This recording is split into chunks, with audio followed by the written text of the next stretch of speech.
మీ ముందర ఉన్నవి వాటిని ఏమంటారు? ఆకులు దేనికి ఉంటాయి? ఒక చెట్టుకు ఆకులు అనేవి ఉంటాయి. చెట్టుకు ఆకులు ఉంటాయి. ఒక రోజు ఏమైంది, చాలా పెద్ద గాలి అనేది వచ్చింది. గాలి వచ్చినప్పుడు ఏమవుతున్నాయి?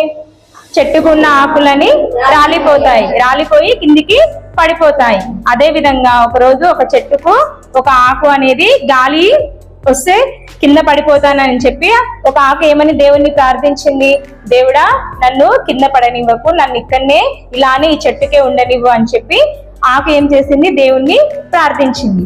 అంతలోనే ఏమైంది? గాలి చాలా పెద్దగా రావడం వల్ల ఆ చెట్టుకున్న ఆకు ఏమైపోయింది? గాలి వేగంతో పాటు ఆకు కూడా ఎగురుతూ పైకి వెళ్ళిపోయి అక్కడ ఉన్న ప్రపంచాన్ని చూసి అబ్బా, ఈ ప్రపంచం ఎంత అందంగా ఉంది, నేను ఇక్కడనే ఉండి ఈ ప్రపంచాన్ని అందాన్ని చూస్తాను అని చెప్పి ఆకు ఏం చేసింది? మళ్ళీ దేవుణ్ణి ప్రార్థించింది. దేవుడే, నన్ను ఇక్కడనే ఇలాగే ఉండనివ్వు, నేను ఈ ప్రపంచాన్ని చూస్తాను అని ఆకు అనుకుని దేవుని ప్రార్థిస్తుంటే మళ్ళీ అంతలోనే గాలి వేగం ఏమైంది? తగ్గిపోయింది. క్రమేణా ఆకు కిందికి వస్తూ మన పాఠశాల ఆవరణం లోపల పడిపోయింది. ఒక చెట్టుకు ఆకులు రాలిపోతే కింద పడిపోతే ఆకు ఏమవుతుంది? ఎండిపోతాయి కదా. ఇది గుర్తు పెట్టుకోండి. ఒక చెట్టుకు ఆకు రాలిపోయిన తర్వాత అది ఏమవుతుంది? ఎండిపోతుంది, ఆవరణం లోపల పడిపోయింది. ఆ విధంగా ఒక రోజు ఏముంది, మన జ్యోతి మేడం పుట్టినరోజు ఉంది అనుకుందాం.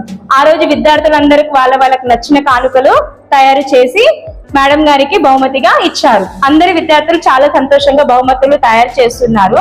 అందులో రోషన్ ఏమనుకున్నాడు?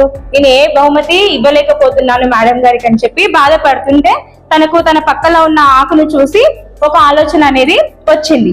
ఆ ఆకు పైన ఏం చేశాడు? రాధే అని రాసి దీన్ని బహుమతిగా మేడం గారికి ఇచ్చాడు. దీన్ని తీసుకెళ్లి జ్యోతి మేడంకి బహుమతిగా ఇస్తే మేడం గారు చాలా సంతోషంతో ఈ ఆకుకి ఏం చేశారు? ఒక ఫ్రేమ్ కట్టించి పూజా మందిరంలో పెట్టుకొని పూజలు అనేది చేస్తూ ఉండేది. ఈ ఆకు మనం చెట్టు నుంచి రాలిపోయిన తర్వాత కిందకి పడిపోయిన తర్వాత ఎండిపోతుందని అనుకున్నాం. కానీ దీనికి ఫ్రేమ్ కట్టించి పూజా మందిరంలో పెట్టడం వల్ల ఇది ఒక ఉన్నత స్థాయిలోకి వెళ్ళింది కదా. అలాగే ఈ ఆకు లాంటిదే మన జీవితం కూడా. అది నా జీవితమైనా, మీ జీవితమైనా, ప్రపంచంలో ఏ జీవి యొక్క జీవితమైనా సరే ఏదో ఒక రోజు మనం చనిపోయే లోపు ఒక ఉన్నత స్థానానికి చేరుకోవాలి. దానికి కావాల్సింది ఏంటి? చరిత్రలో మన పేరు నిలవాలంటే దానికి కావాల్సింది ఏంటి? కాస్తంత ఓపిక, ఆత్మవిశ్వాసం, ధైర్యం, కష్టపడే తత్వం.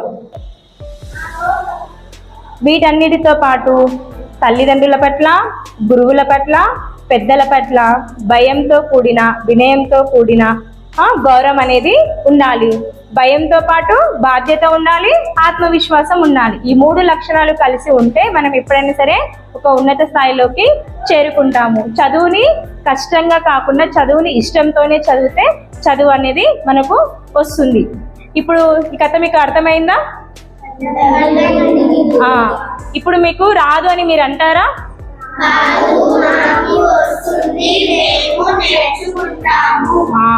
ఇప్పుడు మనం ఈ కథకు ఏ పేరు పెడదాము?